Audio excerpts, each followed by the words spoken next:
Hello everyone, welcome to my channel. Please subscribe and keep watching more details. Chrisley cries over selling her memories. Chrisley knows best alum. Chrisley is crying over selling her memories. She has had a struggle over the last several years as she ended her marriage. Then her parents went off to prison, which further alienated her from her siblings. Now a big chapter in her life is closing and she has all of the feelings.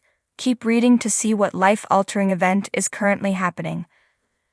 Chrisley says goodbye to her old life. So much has happened to Chrisley over the last handful of years. She had eloped with Will Campbell in 2012 and together, they had a beautiful son Jackson. Unfortunately, their relationship hit too many roadblocks and they ended up calling it quits. 9 years after they initially tied the knot, they finalized their divorce. She was in a relationship with a man who appeared to make her happy, Trent Weiser, but that has since ended. Now she is keeping some things in her life more private, as she needs to protect herself. That is likely a great idea, being such a public figure with a child she adores. To add to all of this, her parents, Todd and Julie Chrisley, headed to prison in January 2023. Prior to this, they came together with her sister, Savannah Chrisley, and the family felt united. Then Savannah turned on Lindsie, blaming her for their parents' incarceration, which was a total of 19 years. It was hard for Lindsie, but she has kept going on with her podcasts and working for her family. Now she is making big moves, literally and figuratively. According to People, the 35-year-old has sold her home. She shared the huge news on the Thursday, November 7th episode of Coffee Convos, which she co-hosts with teen mom alum Kylin Lowry. While talking about it, Chrisley had this to say. Admittedly, she was unsure if she could go into the office as she felt she looked insane. This was the home Lindsie and her son moved into after her divorce in 2021. Closing a new chapter, for Chrisley, that home signified a new chapter as she closed a very hard one. She shared how she cried and mourned her divorce in this home. Plus she added that, "My parents were on trial when I lived there. So, significant life events revolved around the Canton, Georgia home. Luckily, after going through 15 pages, she signed the papers and it was done. In a way, there was closure in the sadness. The day had finally arrived, the day Chrisley had dreaded for weeks. She walked slowly through her childhood home, her hand gliding over familiar surfaces, the dining room table where she had shared countless dinners with her family, the scuffed walls that told stories of roughhousing and laughter, the soft couch that had absorbed both laughter and tears. Each step she took brought her closer to the inevitable, the final act of selling off pieces of her past. Since the news of her family's legal troubles and the uncertainties that had followed, Lindsie had found herself in an emotional whirlwind. She was independent now, a mother with her own life, and she thought she had moved past these walls. But standing there, surrounded by the remnants of her family's rise and fall, she felt a wave of sadness she hadn't prepared for. The realtor was outside, speaking with potential buyers about the unique southern charm of the property.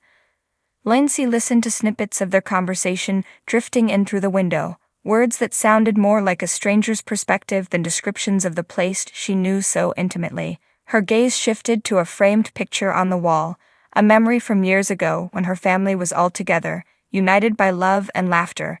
She felt the prickle of tears as she realized that soon, this house with all its memories would belong to someone else. She wandered into her old bedroom. There was the bed she had grown up in, the posters she had carefully taped to the walls, each one representing a moment in her journey. She remembered sleepovers with friends, late-night talks, and the sense of safety that her room had always given her. As she ran her fingers along the edge of her vanity, she caught her reflection in the mirror. She looked older now, wiser, but there was still a glimmer of the young girl who had once called this place home. Her fingers brushed against a small ceramic figurine that sat on the vanity, a little ballerina, a gift from her father when she was 5. She remembered how excited she had been, convinced that it meant she would one day become a real ballerina. The innocence of that memory struck her, and for a moment, she was back in that simpler time when she believed her family would always be together, that nothing could shake their world. A tear slipped down her cheek, and she brushed it away quickly, as if hiding it even from herself. Downstairs, the realtor's voice rose in excitement.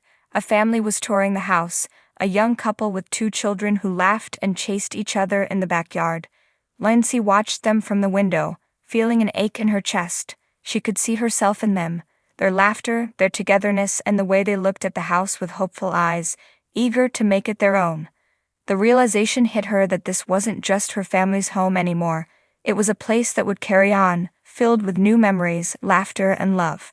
Still, the thought of letting go of her memories, of giving up her connection to this house, felt unbearable. In the living room, she spotted a small photo album tucked on a shelf, partially hidden by a stack of old books. She hadn't seen it in years, and as she opened it, the memories came flooding back. There was a picture of her father, Todd, holding her high above his head, both of them laughing as if nothing else in the world mattered. Another photo showed her mother, Julie, teaching her how to bake cookies, their hands covered in flour. As she turned the pages, each photo seemed to tell a story of a time when life felt simpler, unburdened by the challenges they'd faced in recent years. She was so lost in the photos that she didn't hear the footsteps approaching. The realtor gently cleared her throat, giving Lindsie an apologetic smile. "I didn't mean to interrupt, but the couple really loves the place. They wanted to know if you'd be willing to part with some of the furniture as well. They love the homey feel, and it feels like a family home to them." Lindsie swallowed hard, feeling a mixture of pride and sorrow. This house was a family home because of the memories they had made in it. It was filled with laughter and love, even during the tough times, and she was proud that it held that energy. But selling the furniture, the couch where she had spent so many nights talking to her family, the table where they had gathered, felt like selling pieces of her heart. "I'll think about it," she replied, her voice trembling slightly.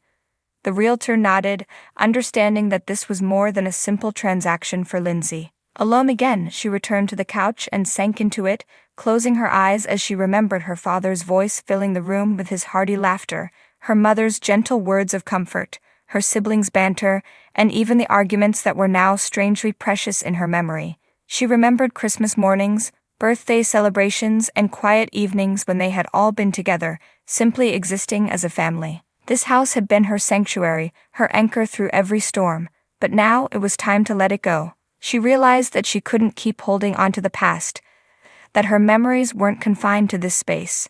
They lived within her, woven into the fabric of who she was. With every step she took into her future, she carried those memories with her, no matter where she went. A soft knock at the door pulled her from her thoughts, and the young couple entered, looking around with tentative smiles. The woman looked at Lindsie, her eyes filled with empathy, as if she understood the difficulty of letting go. "This place is beautiful," the woman said softly. "I can feel the love that's been here." Lindsie managed a smile, her heart both breaking and healing in that moment. "Thank you. It's been a good home to me and my family." As she walked them through the rooms, sharing little anecdotes here and there, she realized that perhaps just maybe it was okay to let this place go. Her memories didn't have to be sold. They would remain with her, shaping her, guiding her as she moved forward. When the couple left, Lindsie sat alone in the empty house one last time, feeling the bittersweet weight of her decision. Before she left, she placed the little ballerina figurine on the vanity, a small piece of her heart left behind. It wasn't much, but it was her way of saying goodbye to the past and welcoming whatever the future held. As she locked the door and walked away, she took one last look at the house, allowing herself to grieve, to let go, and to remember.